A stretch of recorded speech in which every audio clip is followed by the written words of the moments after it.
Hello and welcome to a special live streaming that I'm doing today with these two beautiful human beings. We're going to chat about a film project that's happening across the world. We're actually going to ask for some financial support. So if you're interested in this project, if it speaks to you, please donate to get this project up and running. Let me introduce Susan Stark Christianson. Welcome, Susan. Thank you so much. It's an honor to be here. Thank you, Karen. And Michael Ney. Welcome, Michael. Hello. Let me tell you a little bit about these two human beings. I've got the bios here. So Susan Stark Christianson is an award-winning former journalist currently living in Alaska. She is the proud mother of two daughters and the grandmother of two incredible grandsons.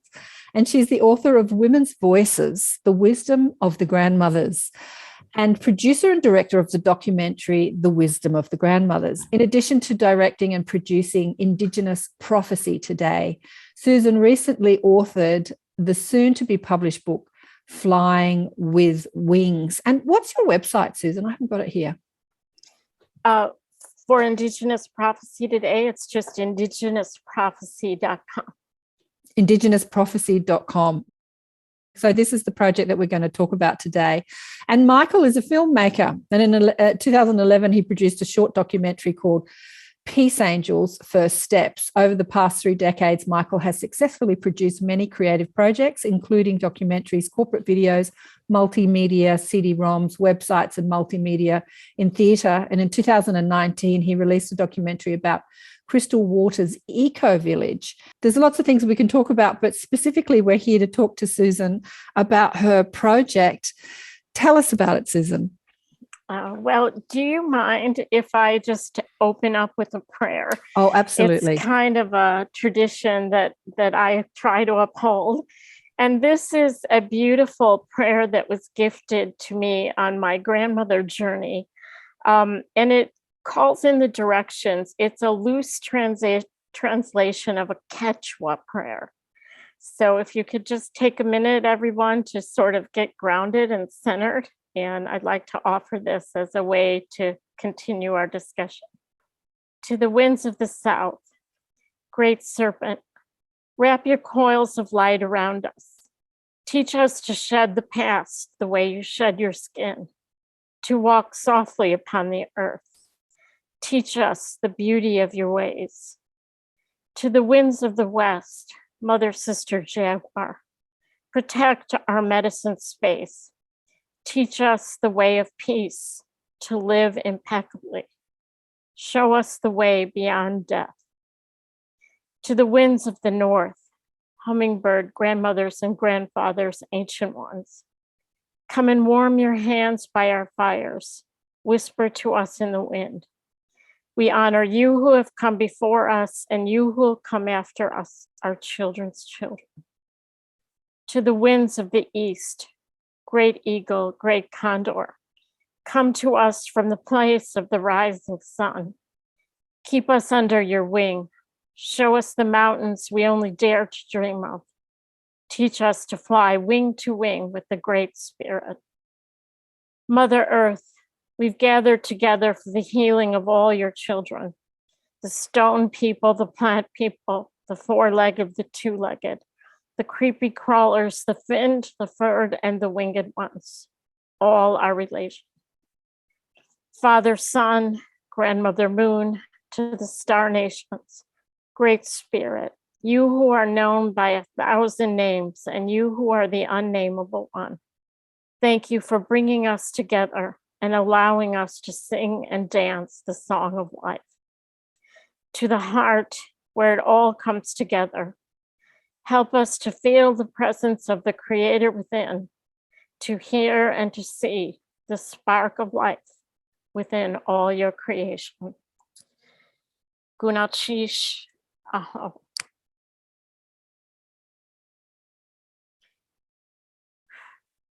Well, thank you for letting me say that prayer, Karen and Michael, and to all your listeners.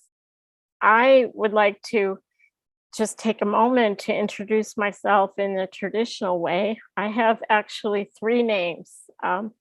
My first name comes from my mother's side, and my mother comes from a Jewish background. So she gave me the Jewish name of Sarah, and that means princess. And I was adopted by a Tlingit elder. Tlingit is an indigenous tribe in Alaska, by a wonderful elder by the name of Jim Walton. And he gave me the name Chaaksik, which means eagle daughter. And my Western name, of course, being Susan. And so I come to the work that I've been doing for the last probably more than 15 years because of my work that I did with Jim Walton. His Tlingit name is Tlaak, and he was Kagwantan wolf of the eagle moiety. And he talked all the time about spiritual unity between all the indigenous people. He dedicated his life to establishing spiritual unity of tribes gatherings. And he would talk to me all the time about a prophecy that I've since found exists throughout the world. And that prophecy says there won't be peace on earth until the voices of the grandmothers are heard. After Jim passed to the next world, I wanted to know more about that teaching. And so I listened to a dream that I had, and I left my work in government and in my public relations business and all the things that I was doing that I thought was important. And I started traveling from the farthest north place on earth where Jim had gone and where he had worked in northern Siberia, down to the tip of Argentina, almost the most southern place on earth. And I began asking grandmothers about what is it important? Why are the voices of grandmothers important? The north-south journey in indigenous culture represents the longest journey. And it's told that that journey is the journey from the head to the heart. And it's also the journey of the human being. So I went north-south and I started interviewing grandmothers, asking them about this teaching. And what I learned absolutely changed my life. I knew nothing about filmmaking when I set out. I didn't even know how to turn on the camera. Myself and two other women, Siberian women, bought a camera at a box store and figured out how to turn it on and just started traveling and meeting women along the way. And what I found is that without a doubt, that prophecy or that teaching exists across every culture, every race, every place on the earth, and that the voices of the grandmothers are important for the world because what the grandmothers bring to the table is this divine feminine wisdom that needs to be brought forward in today's world and be more in balance, to bring the world more in balance with the masculine energy that's been out there.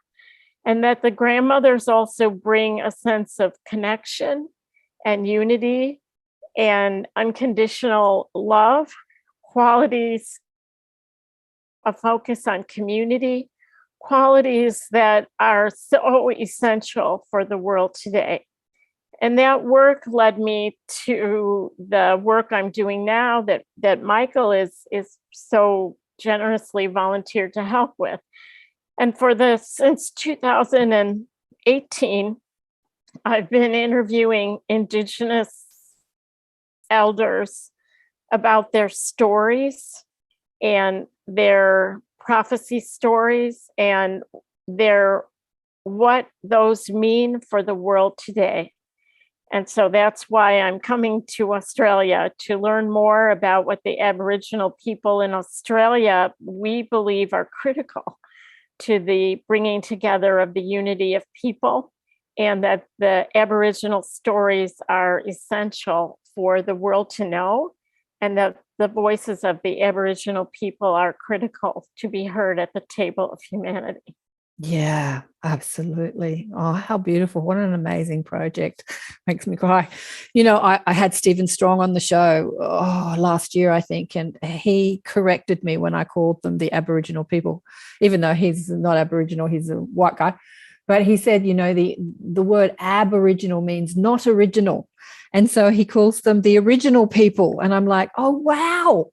So ever since then, when I remember, I've been calling them the original people instead of the Aboriginal people, because they are the original people. It's amazing, isn't it? But yes, so true. So true. Thank you for that. That's beautiful. And it's really the truth. So, Michael, tell me about your part in all of this. Well, I get a call out of the blue from Alaska, and there's Susan. It was a bit of a surprise. The amazing thing is that I'd actually been doing a little bit of research about Hopi Indians and thinking about bringing their culture into another project that you mentioned, and which I probably won't talk much about because that'll come later. Also the Incas and the Mayan culture, which Susan has visited.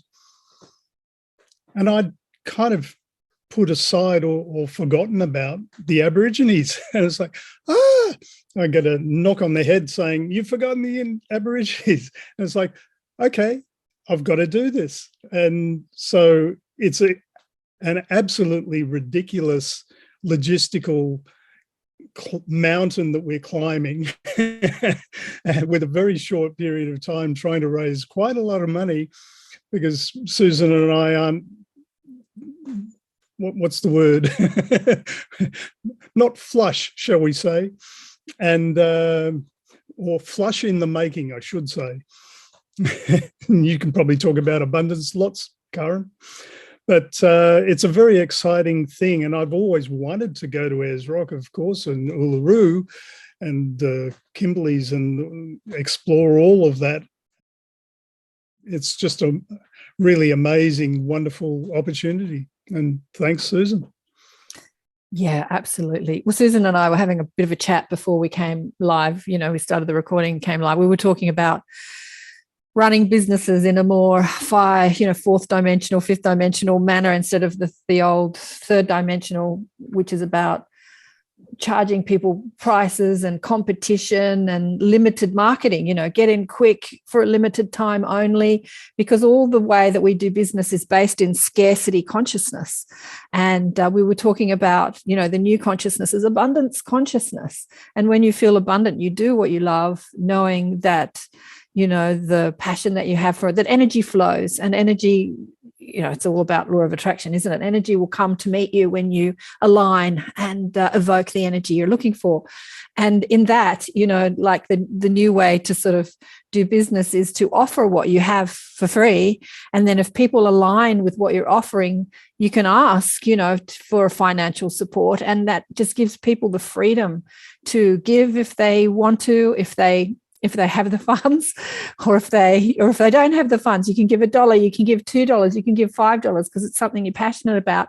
Or if you have funds, you can give $100,000. It just allows. It's just more allowing, rather than saying, right, it's going to cost you this amount, because then that puts a limitation on abundant flow, which can flow from anywhere. Money can come from anywhere, and just open that up for that abundance to support your projects and what you're doing in the world.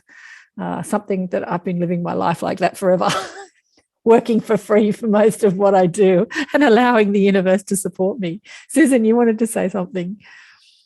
Support also comes and is welcome in a variety of ways, to the support of people to allow themselves to pray for our project, or send good energy, or just to think about how important it is that the Indigenous voices and original people's voices are heard. For me, that's a real passion. I often, when I introduce myself, and you've probably noticed this already, people always ask me if I'm nervous or if I'm crying. And I always say, no, this is the best I can get, because I literally lost my ability to speak for over a year. I had damage to my vocal cords and I couldn't speak at all. So I learned how important it is to be able, and what a blessing it is to be able to have a voice and to be able to voice our truth and our vision and our hope for the world. And I think that Original peoples all throughout the world have so much to contribute to the discussions and have been so left out, so marginalized, as have many groups been marginalized. But this timeline that we're in today and this time that we're living in is about connection and unity and oneness, and hearing all of the gifts and seeing all the gifts that everyone has to bring to the table. Yes, absolutely. Yeah, we have to start walking the talk. We can't just talk about it anymore. It really has to be, we have to start evoking, actually living what we're talking about, which is the time, because the time for talk is over. It's now starting to live. So what has been some of the messages from the grandmothers? What have they been saying to you and to humanity? Thank you for asking that. I think that's a really important question. You know, if you look at how older women and grandmothers are treated in many cultures, they have become invisible, and often they're doing what they're doing in their communities and giving and giving and giving and giving. And the way we treat grandmothers is the way that we treat our Mother Earth. We've been taking and taking and taking and taking. And Mother Earth is weary of that. Our Mother Earth is asking for us to recognize her and to honor her and to understand that we can't live without what she is giving us. And so one of the biggest messages that I've gotten from the grandmothers around the world has been about respect, learning to respect one another and learning to respect our environment, you know, the earth and all the cosmos, everything. We're part of it. We're not in control of it. We're a part of it. And that's an important message. And another message that is loud and clear from the grandmothers is we've been led by our heads for a very long time. The patriarchal system that has been built has been one that has been more around what we think, the head. But we have missed a key component of communication, of life, and that's leading from our heart. And that heart space is what the earth and what the time we're living in is calling us to do. I did spend quite a bit of time with the Mayan Council of Elders. One of the people that I interviewed for this project is the head of the Mayan Council of Elders, Tata Ernesto Campos. And there was a lot of talk at the end of the 2000s about the Mayan calendar ending, and there were a lot of fear around that. You might remember that. And this was just the end of a cycle of time. But we have come into a new cycle of time. And that cycle of time that we're living in now is calling us to change and transform and recreate ourselves as true human beings. Also, the Hopi prophecies, I spent time and interviewed one of my favorite people in the world, a Hopi grandmother who took me to their prophecy rock. And that is a drawing. If you haven't seen it, it's a petroglyph, but it's a drawing that shares about the time we're living in and the split that happens. And part of the message of that is that we must walk a simple path if we want to survive. We have to walk a very much more humble and much more simple path on the earth. So there's a lot I could, I don't want to, I'm sure Michael has something to say and you should say, but those are some of the messages that have come through. And I guess the last thing I wanted to say is there is a story that I wanted to share. I wrote myself a note to be sure and share this because a lot of people aren't aware of it. But when the United Nations was first formed, the Indigenous tribal leaders across the United States went to what was called the House of Mica. That's if you look at the United Nations building in New York, it shines and shimmers like mica. And in their prophecy, it talks about the House of Mica. And they went to the doors and they asked to be included. And they were barred from inclusion by the United States and other countries. And if you look at the way the United Nations is set up in their consultative chamber, it's a horseshoe. There's a podium, and then there's kind of a horseshoe of nations. But the true prophecies talk about the circle of nations. And they knew then when they were turned away that the United Nations itself was not going to be the fulfillment of this prophecy, because people were left out and the circle wasn't complete.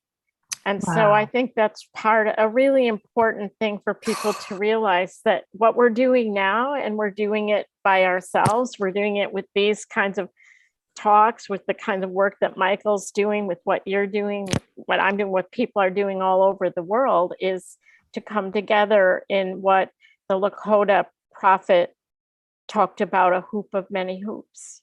Oh. And that's what we're doing today. Completing the circle. Wow. That really hit me. That really hit me. That just, wow, how they can be left out. Yeah, completing the circle, bringing humanity together in all its beauty and guises. Wow, that really hit me. Michael, have you got anything you'd like to add? What I'm finding is we seem to have forgotten how we've been connected with our galactic family. And that is such an incredible story and such a rich story. And with the Aborigines and that entire culture starting so long ago, like probably the first cultures on Earth, and their stories coming out, and like, for me personally, it's just going to be wonderful to hear about the Seven Sisters and how they see their creation myths coming about. And I think Susan probably can talk even more to exactly that. I mean, that's really the basis of what I'm calling my section of doing the documentary, which is kind of a little bit separate to Susan's. And like Ancient Star Nation Connections is really like a chapter heading in a longer documentary. Over time, I'll just be continuing with the crowdfunding with each new chapter as it comes along. The whole picture will emerge of all of that. Susan, do you want to add anything about the Seven Sisters in particular? Well, actually, I don't, because it isn't my story to tell. It does. In one of the challenges of the work that I've been gifted to do is that the story in Indigenous cultures across most of the world, their symbols are owned by the tribe, or the stories are owned by the tribe. And so while we've been invited to come and participate with Susan Thompson and people up in Northern Australia, what we ultimately learn and what they ultimately decide they are willing to share with us is totally theirs. They own those stories. And I wouldn't be so presumptuous as to tell the story of another group or another people without their permission. But what I do know is that when I traveled in California and I worked with a beautiful Chumash elder there by the name of Adelina Alva Padilla. She's one of the grandmothers featured in the Wisdom of the Grandmothers, and people can watch that online on YouTube. It's all over for free.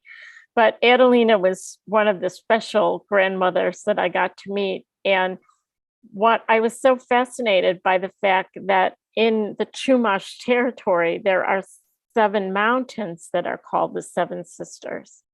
And they believe that these mountains connect to various points in the sky. And when I was in Japan, I had the opportunity to interview 2 amazing Japanese elders who are peace activists. And they took us into a cave that they are the custodians of. And that cave is called the Cave of Mother Earth. And inside of the cave, there's it looks like a pregnant woman. You crawl down through all kinds of caves. I thought I was going to die and never make it out of there, but it was an incredible experience. And again, you see these places all over the earth where the same story about our origins and about our connections are being told. I've waited 2 years, a little over 2 years. I was originally coming to Australia. The day that Qantas closed down its flights was the day I was supposed to fly out to come to Australia originally. But so much has happened in these last 2 years. And I think that, everything happens when it's supposed to. But I knew that no matter what, no matter how long I had to wait, even if ever, I couldn't tell the story that I was called to tell without the Aboriginal people or the original people of Australia being a part of that story, because it is such an ancient culture and it is so important. The stories, the lessons, the history that, and whatever is shared with the rest of the world, I know will have an incredible impact. Yeah.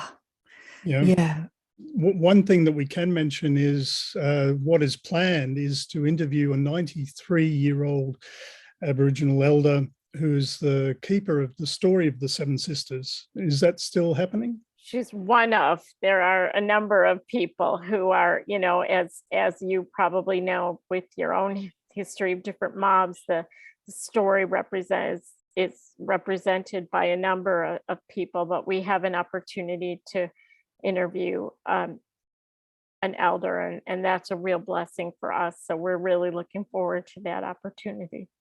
Yeah, as well as seeing all of the rock art, petroglyphs, and that's going to be fascinating. Look, it sounds like an amazing project. And as I listen to you talk about the Seven Sisters, I'm thinking about the Seven Sisters of the Pleiades. Isn't there Seven Sisters of the Pleiades? And how the Indigenous Australians always talk about the Star Nation people, and they say that they come from the Pleiades. And I once, years ago, when I started my ascension, sort of tuning into this conversation about ascension, I heard that Uluru, Les Rock, or as it's called in the mainstream, Uluru, is a big like crystal, and it sort of pulses and activates. And over the years of talking with people on the show, I found little puzzle pieces that are fitting more into this story. And I heard someone talk about that actually Uluru is a piece of the Pleiades and the Olgas that are out there as well. And it was taken when Earth was created, and it was this molten rock that was forming. It was seeded, the consciousness was seeded through taking a piece of the Pleiades, a planet that was already conscious, and slamming it into Earth. And that is what is known as Uluru. And so we see this sort of big rock, and it's just like the tiny end bit. But if you go into the Earth, it goes right down into the Earth, kind of like a big spear, right into, so that was another puzzle piece that I heard. And it does actually pulse. I had somebody, pulses with life. I had somebody on the show who talked about another planet that used to orbit Earth that was destroyed many millions of years ago. And it was pushed out into the universe and exploded and became part of the, those bits in the belt. What do you call that? On this planet was life. And the ETs took that life and put it on Earth, and they put it in Australia. And because they knew this planet was going to, finish, it was a small planet. And that's why our Indigenous fauna and flora, like the animals, the kangaroos, the wallabies, the platypus. That's why we have animals in Australia that are nowhere else in the world, that it actually came from this other planet. And I said, why did they put them in Australia? And they said, because of Uluru, because the pulse of Uluru helped the animals feel more at home on this strange planet. And I went, oh, wow. Oh, wow. Yeah. So their stories I've heard and I've been privy to. I'm sure that the Indigenous elders know these stories, and they're probably secret stories, but they're out there now because they've come through interviewing so many people over the years. But they would have many stories like this about the creation times. But what I'm interested in, what we've been talking about on the shows lately, is the prophecy, moving what timeline, what is the prophecy of the elders, the Indigenous elders of Earth? Because there are several probable timelines that everyone's talking about on different podcast shows. The solar flash and the ascension and the new Earth and the old Earth. And, everyone's got. Susan, what have the elders been telling you? Oh, that's a really big question. It is. Just in a nutshell. I think, well, one of the gentlemen that I just interviewed recently, who just got back from Africa, and he was inducted into the Kikuyu tribe in Kenya, at Mount Kenya. He lives on Mount Shasta, which is here in the United States in California, but he's been connected with the mountain in Kenya. And there are many places in the earth, and I've been to some of them, that have this incredible energy, and they're connect us to one another and to our origins. And one of the things that he was saying, his name is David Maria, that I found really fascinating, was that the timelines are all collapsing. The past and the present and the future have always been one. It's just that the way we've been taught is that they're separate. But in this age that we're living in, all of these things are coming together. They're all collapsing. More and more people are being made aware of past lives, things that have happened in the past, and more connected with what's happening in the future. But right now, the reason that these stories and prophecies are so important is that they all tell us, as humanity, we have a choice. We will come together. We will unite. We will recognize ourselves as one human family. We will bring unique gifts that we were given together. The choice we have to make is whether we will do it out of an act of will, or whether we will do it as a result of some calamities or catastrophes or things that force us to wake up and change. It's always been the hope of the grandmothers that, because of the work that we do, that we can influence people to make the changes that need to be made out of an act of free will. And you probably know, Karen, you mentioned business. It's so much easier to live our life simply if we've made it as a choice. It's so much easier to be able to trust creator to provide for us if we're doing that because it's a choice of our own heart.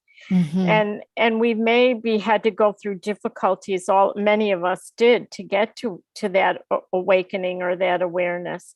But it is our hope that by talking about these things and sharing these things, that people will make the choice to live a spiritual life and to live more simply and live in harmony with one another and bring about peace in the world that has been foretold by all the great seers of all religions and all ages, and that will come back together as one humanity by choice, not as a result of destruction.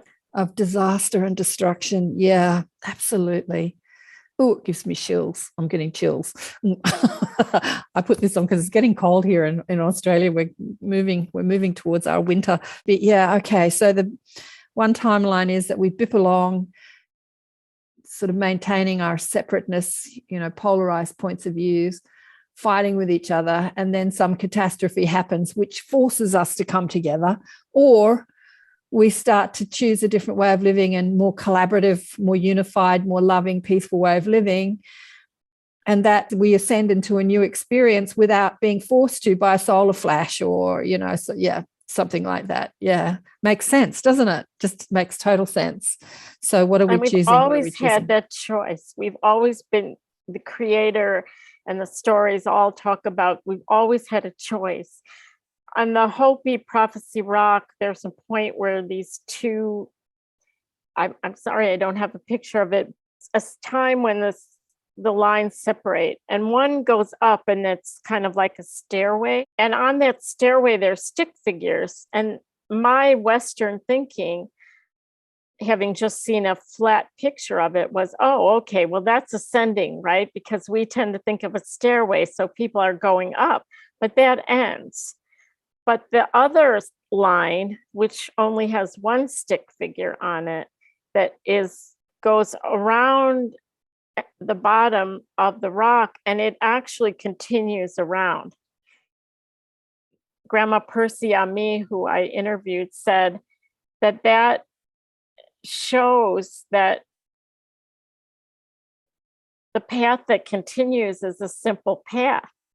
And there's a point where these two lines connect. And that's where kind of we're coming out of that time, where people can go between one and the other. But there will be a time when that time of making the choice is past. And we will either be on a time that, something that ends, or we will have made a choice to live a simple life and be in harmony with Mother Earth, and that will continue. And I believe that from my own experience and from my own heart, that humanity will continue. I just hope that we do it with less pain and suffering than we see all around us today. Yeah. So what do you think a simple life looks like for many people? Oh, you're asking great questions. To me, I spent a time of my life where I thought I was important. I was a deputy director of communications for the office of the governor for a while. I had a big PR firm. I had the big house and, the 4 bedrooms and the whole shebang.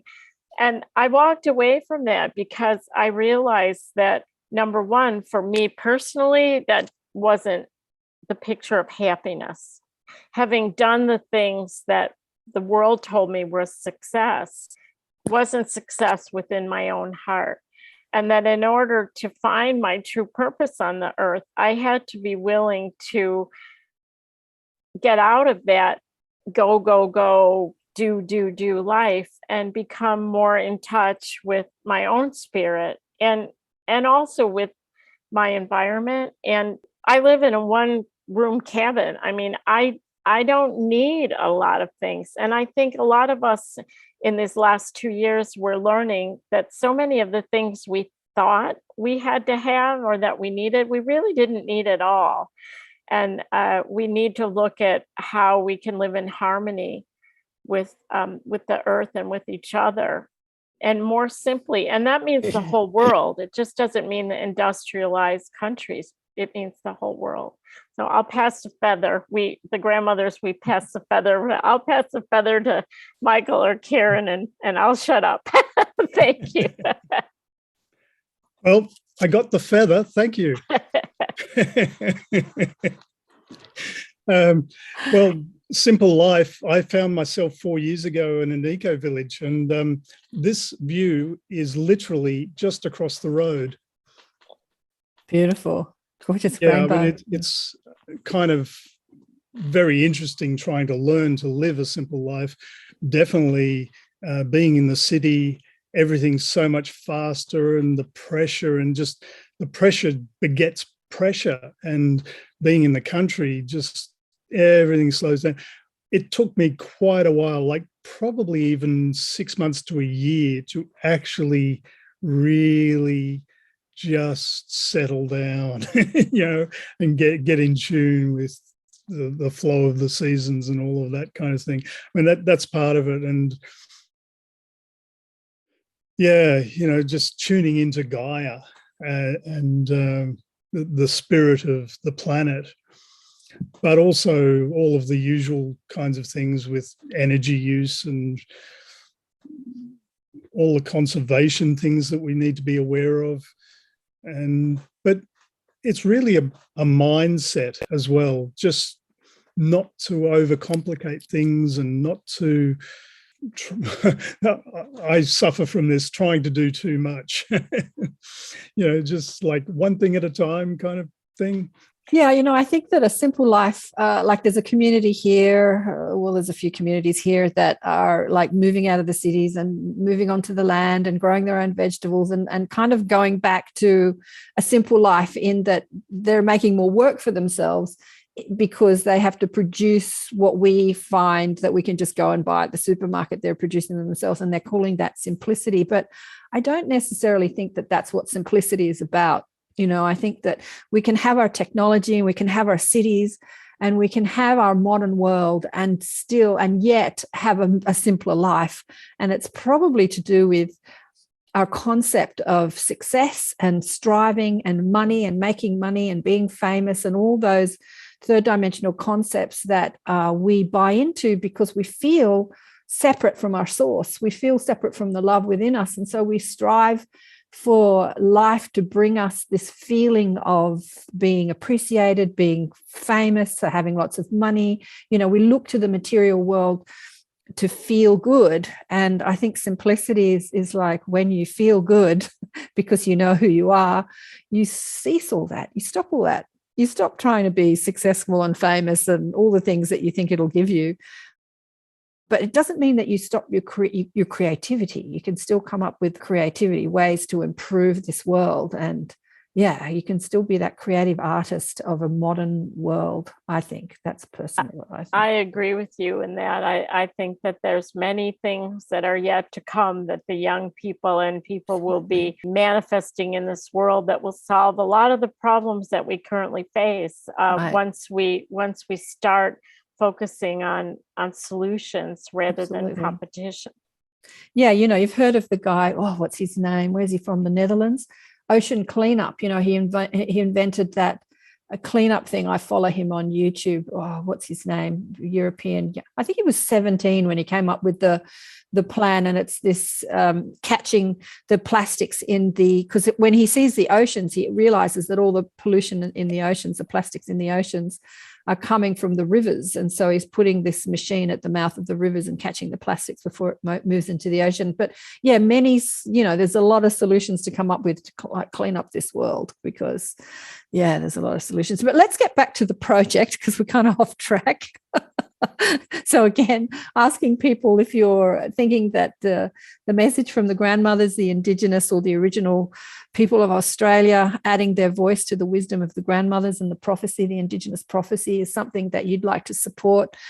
If you'd like to see this come into fruition and you can donate, that would be wonderful. Or if you know somebody that would appreciate seeing the voices of the grandmothers down under. I know that they have been showcased in documentaries before, and this is another one adding to the voices, but we can't have enough of it, really. We need the voices to come out all the time, voices to be heard. Yeah, you can donate. Meet the filmmakers, $150, a Zoom call with the Australian filmmakers, Michael Ney and Alaskan filmmaker Susan Christianson, talking about the project. So this is something you've got on offer, Michael? Yeah, well, I'm just opening this, and literally it was born today, the opening of the crowdfunding platform. And we're trying to work out a whole lot of interesting and informative educational kinds of things rather than just, the DVD and the tote bag and the cup, which is the typical sort of thing. I'm talking to a whole lot of different people who will be offering their services as a collaborative kind of thing as well. Some very spiritual people and healers and different people like that. And also Megan here. Let's take a minute just to introduce her. She's also in the Crystal Waters Eco Village with me. Hello. I'm the author of this book, Moon Dream, a children's book. And yeah, I'm happy to offer readings to contribute if there's any kids who'd like me to read them a bedtime story, or adults too. Adults seem to like it. Cute. It's about a little girl who dreams of going to the moon. So she goes up there and meets the beings that live there and the man in the moon. And the hope is to inspire children to follow their dreams, but also to make children more comfortable with spirituality and kind of introduce it to them when they're young. And yeah, there's a lot of children who have experiences that they're not comfortable talking about, and their parents think they're crazy. So yeah, just to make children feel comfortable with all these new ideas to them. Sounds beautiful. Wonderful. Thank you for offering that. Thank you. Yeah, thanks for everything you guys have been talking about. I'm a bit overwhelmed listening to you guys talk about all these things. Yeah, there's a lot to talk about. We are in amazing times. There's amazing things happening on Earth, and most people are focusing on the drama, and they're all upset about, seeing the corruption revealed. But if you're going to clean a dirty house, this is what the guides say to me: if you're going to clean a dirty house, you have to see the dirt. So as the light turns up on planet Earth, it's beautiful. It reveals the distortion to the light, and it's been revealed massively over the last couple of years. What has been hidden and covert is rising, but what has been hidden and covert is also the Indigenous prophecies. So the stuff that's been hidden and covert and secretive is also stuff about how we're all psychic beings and we all have telepathic abilities and we can all astral travel and we're all seeded from the stars, and all this stuff has been also hidden and covert, and that's coming to the surface too, as well as corruption and other people's negative or separative agendas coming to the surface. So yeah, we're in powerful times, and powerful voices need to be heard. Anything else you'd like to say, Susan?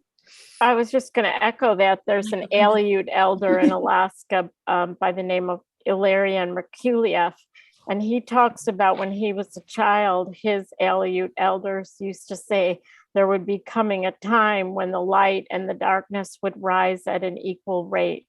Right. But then ultimately the light, would overtake that. And I think we're seeing that now, where there's so many wonderful things happening, so many unity consciousness gatherings, and so many things all over the world, efforts. They're not necessarily out there in the mainstream media, but they're happening, where people are coming together and raising their consciousness, and that's the light. And then there's all these other horrible things that are happening as well. But I think for me, the most important message that the grandmothers have given me, that I always want to give to the young people like Megan, is a true, deep-seated knowledge that we will get through this, and that we will and can build a better world, and that our choices that we make now ourselves and within our own hearts are the very things that are going to be the building blocks for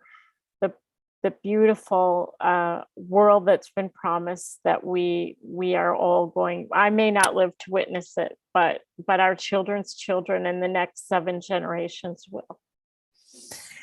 Yes, absolutely. There's a message here from Vladdy, who's one of the youngest person in my group. He's in his mid-20s. I met him when he was like about 21, I think, 2021. And he's saying much love to all of us. He's actually in Germany. Much love to all of you. Thank you for this live stream.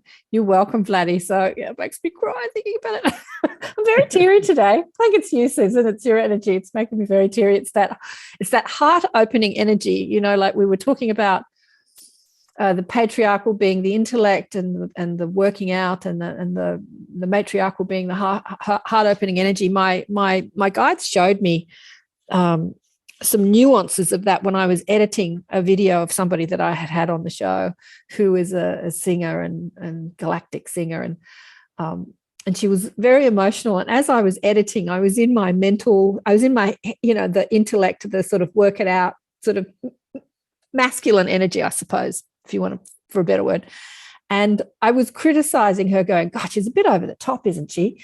And then my guides interrupted me and they said, okay, go back and listen to that part that you've just criticized again, and listen with your heart instead of your head. Like, get out of your head and listen with your heart. And I said, okay. So I went back and I listened to it, and I just burst into tears at the beauty of what she was offering. You know, when I got out of the mental, when I got out of the critical mind and put myself in my heart, I was just like, oh my God, this is so beautiful. And I think that we all get trapped in that. We all get in our critical mind, and we listen to things from that perspective instead of coming from that heart-centered place where we can listen with new ears, with different ears, and really feel what people are saying, feel the message instead of criticizing the message. As it, like I see on YouTube, people who listen to my shows and they've got their opinions and they want to criticize and judge, and they're listening with that sort of critical mind instead of that heart, listening with your heart. Yeah. Which is the wisdom of the grandmothers, right? Well, thank you, Karen, for that. I know that a lot of the people, when they come into our grandmother circle, we practice what we call sacred listening and heart sharing.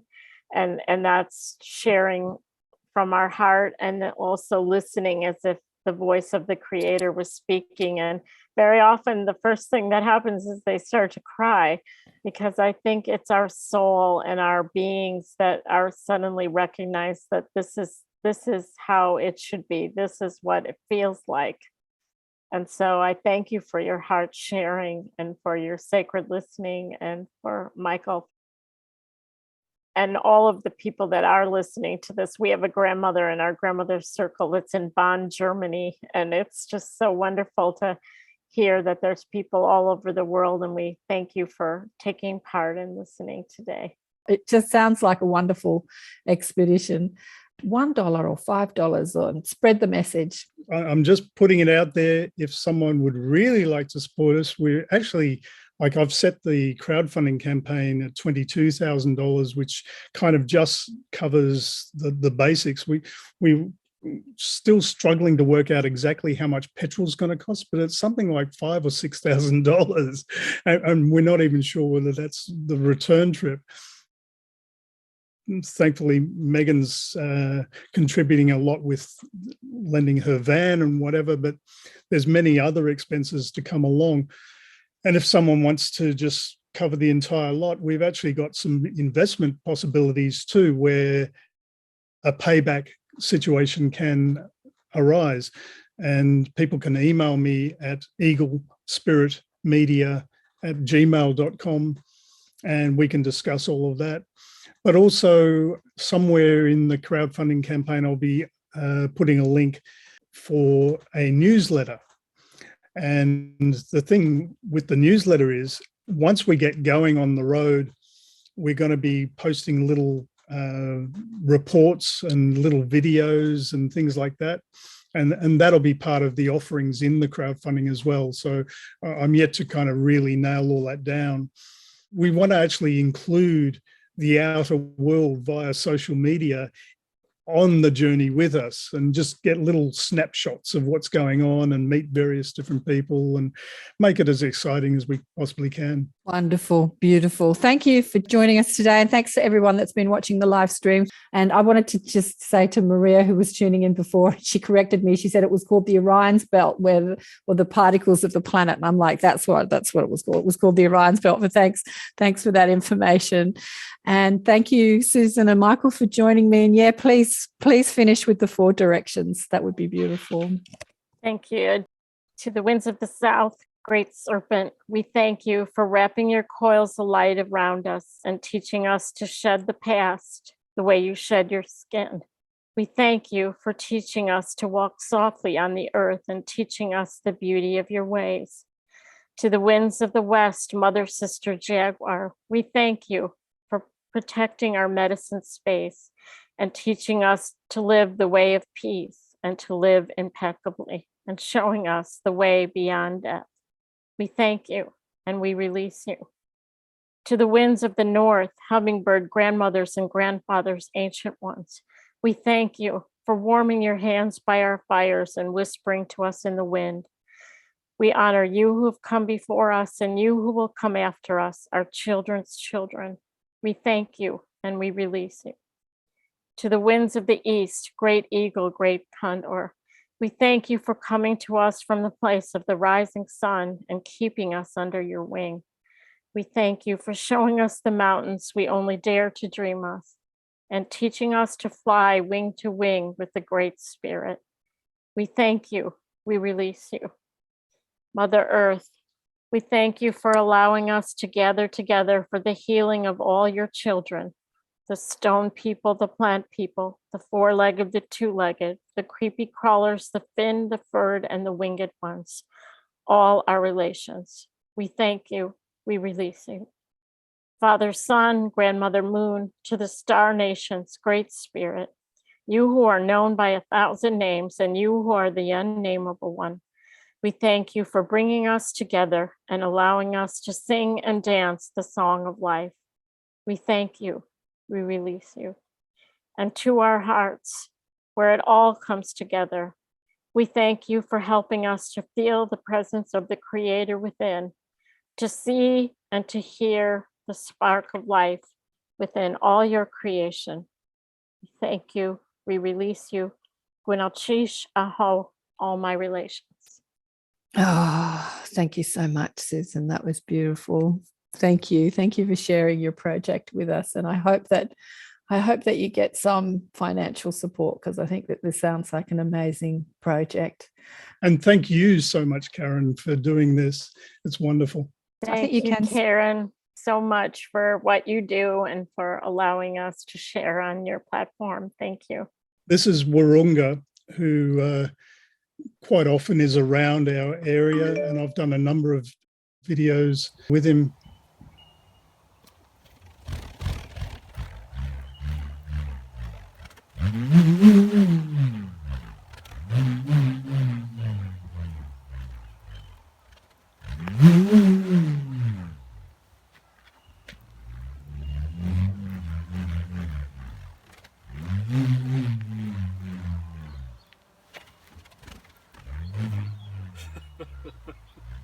Yeah, that's a bull roarer. Anyway, thank you again, Karen. That's really great. And thanks, Susan, for coming all the way from Alaska.